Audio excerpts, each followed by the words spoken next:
Hey guys, so today's video is going to be all about the movie The Murder of Nicole Brown Simpson. Now, I'm gonna keep it real with you guys, and this video is so late because I just wasn't excited about making it. Mostly I just wasn't excited to watch the movie, to be honest. But sorry, it's been like 2 weeks or something since I posted on this channel.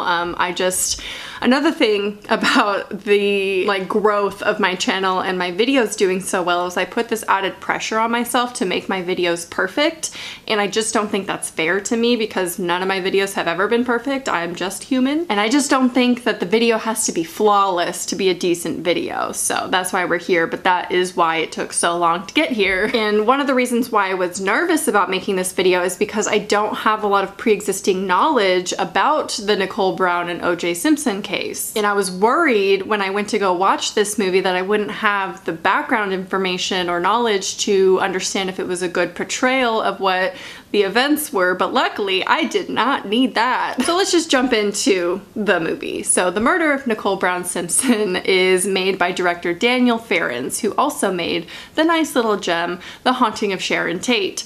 Do we see a pattern here? Now, if you've been around on my horror channel for a little while, shameless plug, go subscribe if you want to see my horror videos. You might remember that a little while back I got into a little bit of drama with this movie, with the Haunting of Sharon Tate movie, that is. So I'll give you a quick little backstory and little rundown of what actually happened with the movie if you haven't been around or haven't seen it, but I do have a whole video on it. I will link up here. So I made a rather negative review of The Haunting of Sharon Tate, which was marketed as a horror movie, which is why I originally made the video over on my horror channel. Today, although it's meant to be, I think, a thriller movie, it's more about true crime, a true crime story, which is why it's on my main channel. Anyway, overall, I thought The Haunting of Sharon Tate was done in super poor taste and just didn't sit well with me, so of course I made a negative review about it. I wasn't the only one that thought that this movie did Sharon Tate a disservice. Sharon Tate's own sister actually asked the director not to make this movie.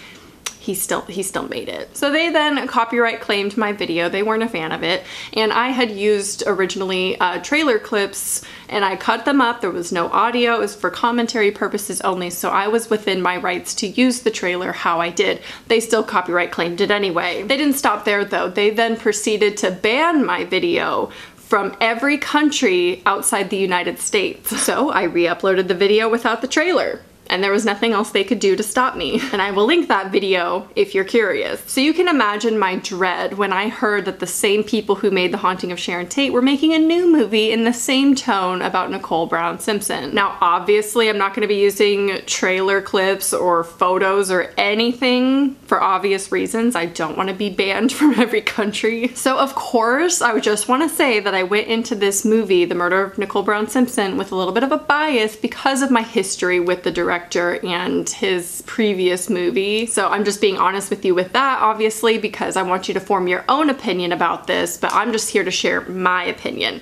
which is slightly biased because of my past experiences. So let's do another backstory moment and a little summary of the actual case. So Nicole Brown and her friend Ron Goldman were stabbed outside Nicole's condo in Brentwood in 1994. OJ, of course, was the #1 suspect because of their abusive relationship and the fact that he was her ex-husband. I don't think it's controversial for me to say that it's obvious that OJ did it and got away with 2 murders. But there was another theory floating around at this time that a serial murderer named Glenn Rogers was the one who killed them both because he claimed to have killed them. And there's actually a documentary that came out in 2012 called My Brother the Serial Killer, and it's made by the brother of Glenn Rogers. After being released, however, Goldman's father stated that Rogers did not kill them. The evidence and the criminal trial makes it obvious that it was in fact O.J. Simpson. So Simpson was acquitted of the 2 murders after the trial of the century,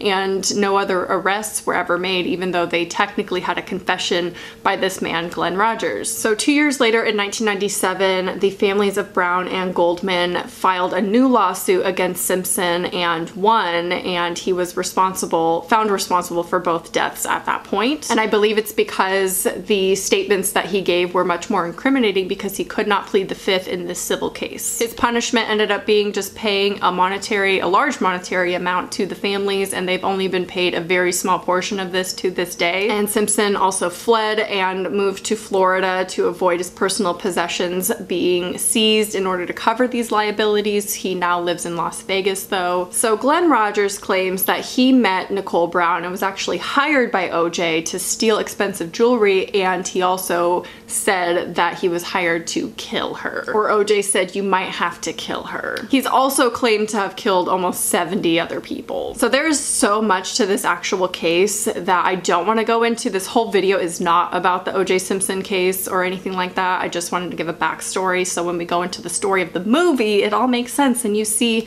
my point and why it's wrong. Because if I went into the little nitty-gritty details of everything about this case and how messy it was, we would be here for hours. This movie stars Mina Suvari and Taryn Manning, which is kind of unfortunate because I am big fans of both of them. And I'm not going to structure this video like a regular movie review that I would do on my horror channel like I did with the Sharon Tate movie. I want to focus more on the story that's actually portrayed in this movie and the other theory that they explore regarding Nicole Brown. So the murder of Nicole Brown Simpson follows, of course, Nicole Brown Simpson days before her untimely murder by none other than OJ.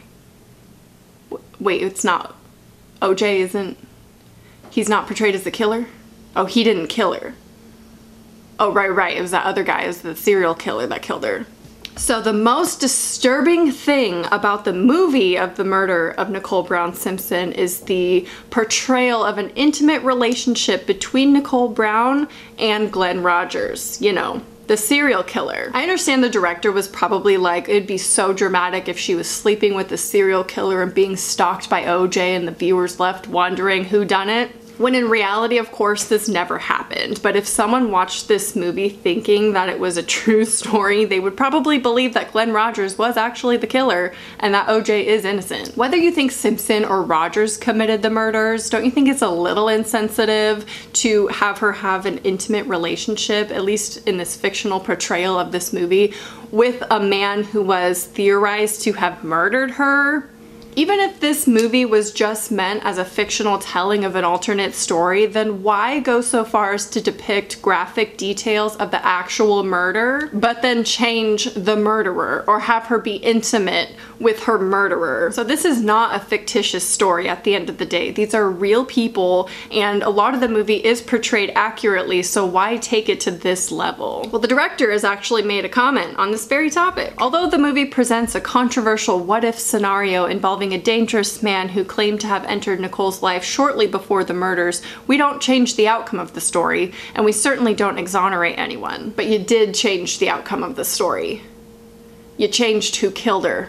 That's a big part of the story. And in turn, then, aren't you exonerating OJ? Because you're implying that he was innocent in this story, whether that's just a personal belief or something portrayed in this movie. The fact that they have so many other details accurately portrayed, I worry if people see this and then will start to believe that Glenn Rogers was actually the one who killed her and that she actually had an intimate relationship with him. Now, I don't want to completely discredit the director. I want to give him a little bit of the benefit of the doubt because he does go on to say, the murders of Nicole and Ron Goldman remain one of the most enduring and disturbing tragedies of our time. The issues concerning race, domestic violence, and the way we treat victims have sadly not changed all that much in the past 25 years. I hope the film sheds light on some of those issues and presents Nicole and Ron as human beings whose lives were unjustly and horrifically snuffed out on the night of June 12th, 1994. It's ironic to me that he would bring up the way we treat victims have sadly not changed all that much in the past 25 years after he has made at least 2 movies being very insensitive to murder victims. I hope the film sheds light on some of those issues. Which ones? Race? Painting Nicole's abuser as an innocent man? Or the way you treated victims in your movie? It's almost like he's using this idea as a cop-out in order to be offensive. But regardless, a nice little quote after the fact is not going to erase these movies that you did in poor taste after being asked specifically by family members of the victims not to make the movies. If you're not going to respect the victims, which you claim to do, can you at least respect the families of the victims? Honestly, I think the director just might be making these movies on purpose and making them in poor taste and offensive on purpose so they are talked about. Maybe I'm giving him exactly what he wants right now. But then again, he did ban my negative review of The Haunting of Sharon Tate in every single country.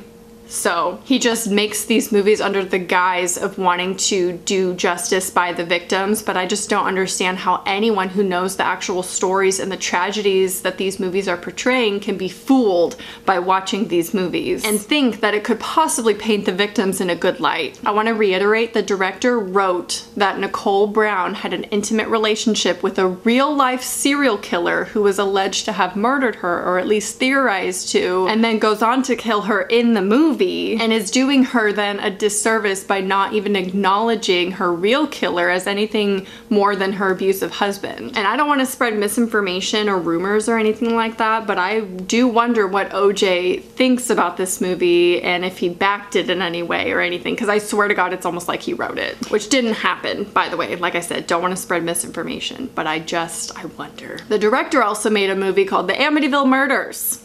Any bet that that one's done in poor taste as well and a little insensitive? Should I do another video on it? Or should I stop watching his damn movies? Obviously, if you're interested in these cases or passionate at all, I recommend not watching these movies because you will get very angry at them. And just in general, they're terrible movies. Like, just poorly acted, poorly written, just all of it is just bad. If you know more about this case and happen to have seen this movie as well, if you want to share more insight or some more of your knowledge or opinions about this, then please leave that in the comments below. I hope you guys enjoyed this video and I'll talk to you soon. Bye.